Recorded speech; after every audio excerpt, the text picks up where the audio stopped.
Hey guys, it's Will here from Urban Surfer, and today I'm going to take you through a quick board repair. It's actually pretty easy. As you can see, this is what's happened to the nose. Probably hit some rocks or something while it's transported, and we're going to show you how to fix that so you guys can get back in the water. As you can see, I have a nice curly hat here, which is available on the Urban Surfer website, and if you're buying any Epi products, you get the sunglasses free. Lastly, got the Reef McFadden flip-flops with bottle opener on the bottom, so go check those out. I'm going to put the link below. For full step-by-step instructions on this repair, the best thing to do is to check out my blog, which I'm going to link below. But just to give you a quick recap of pretty much the most important thing you can think of when doing a repair is the difference between epoxy and polyester resin surfboards. So the two main types of board you're going to get are polyurethane, which is PU, with polyester PE resin around the outside, or EPS, which is expanded polystyrene foam with epoxy resin around the outside. And the most important thing is that epoxy resin can be used on either board without any kind of issue at all, whereas if you use polyester resin on your EPS board, it can melt the foam and completely wreck your board. So for safety, I always pick epoxy when I'm doing the repairs, because as you can see, it also works on polyester surfboards, so you know you're going to be safe, and typically it's a bit stronger as well, and if you get a new board then you don't have to worry about getting a new repair kit. Also, when you're doing the repair, you want to make sure you're in a well ventilated area, so if you've got a rooftop like this, then now is the time to make use of it.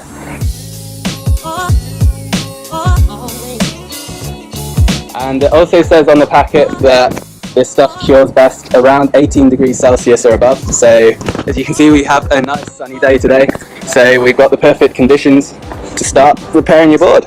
I also mentioned in the written instructions that for smaller repairs you can use something like Solarez or this kind of Solar Cure resin, and you can see that it sets in 5 minutes. In the box you get a little bit of sand in block just to touch up your repair, and the tube of this stuff, and literally all you do is squirt it on in the shade, like shape it a little bit, let it dry for 5 minutes in the sun, sand it down, and you're good to go. For this repair I am going to be using this Dingle epoxy repair kit, which I picked up off Amazon for about £17, and it has everything in here that you need. So it's got the little mixing cup, it's got the resin and the hardener, which you're going to mix together, it's got sandpaper, and it has the fiberglass cloth. So I'm going to walk you through how to do that now. Before you start the repair, what you want to make sure is that this is clean. You can give it a little squeeze, make sure there's no water in there, and like clear of debris. And if you give it a little sand, just to take off any rough patches, and then it will just help the resin and fiberglass apply a lot more smoothly. First thing you want to do is get your fiberglass cloth, which is this kind of stringy stuff. Watch out, it gets everywhere if you're inside, so best to do it somewhere like this where you got a bit of space. And you're going to want to cover the damaged area, plenty to go around the side, but not too much because you don't want to waste this. It's useful for future repairs, and we're going to cut that so as it overlaps the nose like so. If you're filling a hole rather than wrapping around a repair, you can chop this up into little fine strands, and then you stir that into the resin, and then that creates a filler so you can fill in the holes. Okay, once you cut the fiberglass to shape, the next stage is to mix the resin. It says on the box that we want 2 parts of part A, which is the resin, to 1 part of part B, which is the hardener. And we got this little mixing cup here, which comes with the kit, and you just want to measure that out as accurately as you can.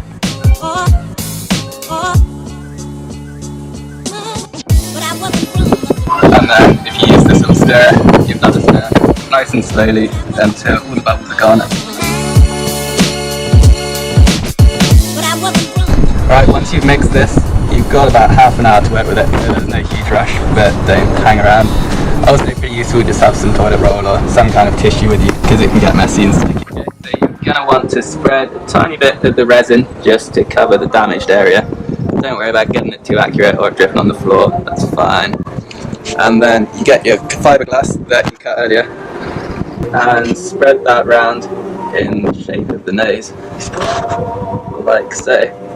And then continue to spread the resin on top of that, and it should gradually go clear, and that is what we want. Try and avoid air bubbles again, because they can weaken the repair. And go right to the edges, and you can see it starting to blend in already, which is what you want. and this is going to be a lot stronger than the nose was before the repair, so that's really helpful.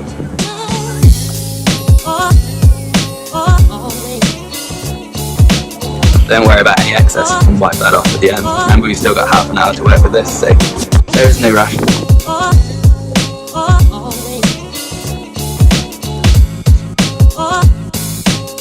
Then we want to turn the board over and do the same on the other side, and make sure you get the rails as well, and just keep blending this in nicely.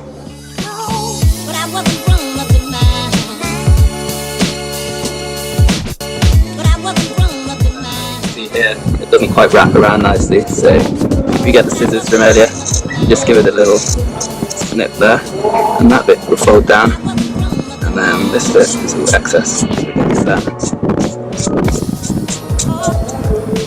Trim that to size, and then you can fold this bit over, a nice snug bit, and then you can keep putting the resin until it all dissolves.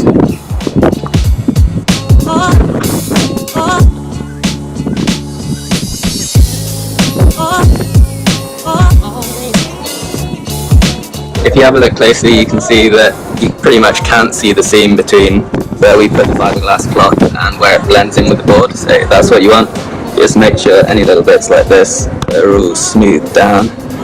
If you've got any leftover resin, this is now the time just to patch up any other little chips or things you've got on your board. So you can see here, there's a tiny little crack there, probably not worth worrying about it, but where fins been caught and broken the glass in there. So we can just, it's starting to dry there already. Get a little bit like that. Just smooth it over, and you can sand this down later, so don't worry about being too accurate.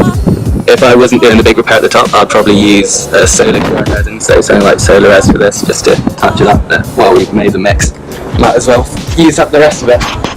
Okay, once you've done, you're going to have a lot of resin drip down. If you wipe that off now before it hardens, it's going to be a lot easier to clear up, rather than trying to sand off a whole layer later. Doesn't really matter if it stays on there, but it's just nicer to get a clean board. Now you've finished with this, you've wiped off any excess resin, you've used it to patch any other things on your board, and now you're going to wait approximately 2 to 3 hours until it dries. So I will see you then for the next step. Hey guys, so it's been about 3.5 to 4 hours, probably could have left it for a bit less, but we were out, so time to check that it's dry, and that feels pretty hard to me. And you have a look on the bottom as well.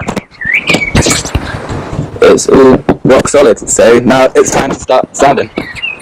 Got this piece of sandpaper, comes with the kit. One side's rough, one side's fine. So you want to start with the rough side first, so you get any big lumps off. And it's also important to do this in a well ventilated area, because this stuff gets everywhere.